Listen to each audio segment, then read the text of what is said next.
आज हम लोग सॉल्व करेंगे 8th क्लास के चैप्टर मेंस्ट्रुएशन की एक्सरसाइज 9.2 से क्वेश्चन नंबर 7 को। इस क्वेश्चन में हम लोगों को दिया है a close cylindrical tank of radius 7 metre and height 3 metre is made from a sheet of metal, then how much sheet of metal is required. तो क्वेश्चन हम लोगों से कह रहा है कि भाई एक क्लोज सिलेंड्रिकल टैंक है जिसकी की रेडियस 7 मीटर है जबकि उसकी हाइट 3 मीटर है।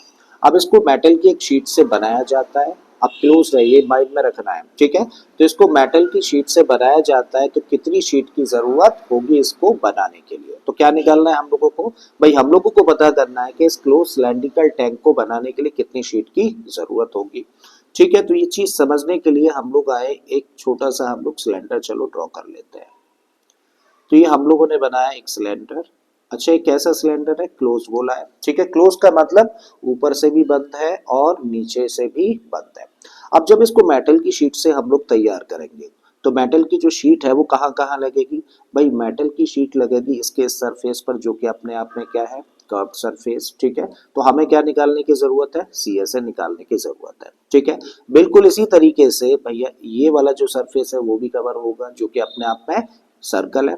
इसका मतलब सर्कल का एरिया निकालने की जरूरत है, यानी कि बेस का एरिया, और ये क्या होगा, पाई आर स्क्वायर। यहाँ भी देखें तो ये भी अपने आप में एक सर्कल है और इसका एरिया क्या होगा, पाई आर स्क्वायर।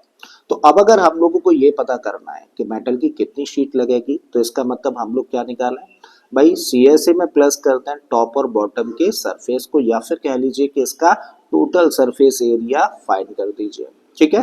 तो चलिए निकालते हैं इसका टोटल सरफेस एरिया, क्योंकि जितना टोटल सरफेस एरिया होगा उतनी ही मेटल की शीट की रिक्वायरमेंट होगी इसको बनाने के लिए, राइट। तो क्वेश्चन में यहाँ पर हम लोगों को दिया क्या है, सबसे पहले तो वो लिखें, भाई हम लोगों को रेडियस दे रखी है, रेडियस कितनी है 7 मीटर, और हम लोगों को हाइट दे रखी है, और हाइट कितनी दे रखी है 3 मीटर, क्लियर है। So therefore the sheet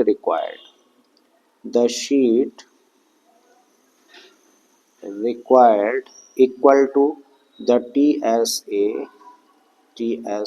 of the cylinder। Cylinder का जितना TSA होगा उतना ही शीट की जरूरत होगी।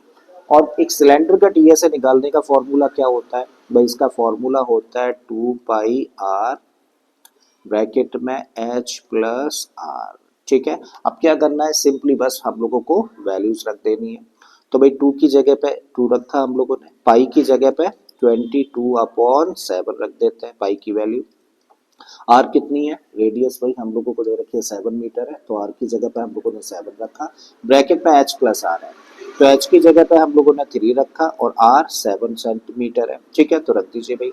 सबसे पहले इस 7 से 7 को कैंसिल कर दो, तो 2 का मल्टीप्लाई जब 22 में करेंगे तो यहाँ मिलेगा हम लोगों को 44, और इस ब्रैकेट के अंदर क्या मिलेगा, देखो 3 + 10, 3 + 7 कितना हो जाएगा, ये बन जाएगा 10, और 44 × 10 कितना हो गया 440 मीटर में थी डायमेंशन, तो मीटर स्क्वायर। तो ये रहा आंसर इस क्वेश्चन का। इसका मतलब इस सिलेंड्रिकल टैंक को बनाने के लिए जो कि क्लोज्ड है तो कितनी मेटल की शीट की जरूरत होगी, 440 मीटर स्क्वायर शीट की जरूरत होगी। तो आई थिंक आप लोगों को समझ आ गया होगा ये क्वेश्चन। अगर ऐसा है तो प्लीज लाइक कर दें, चैनल को सब्सक्राइब कर लें अगर आप फर्स्ट टाइम आए, और अगर हो सके तो वीडियो लेक्चर को दोस्तों के साथ में शेयर भी कर दें। फिर से आता हूँ एक और क्वेश्चन के साथ में। Till then keep learning and thank you for watching this video.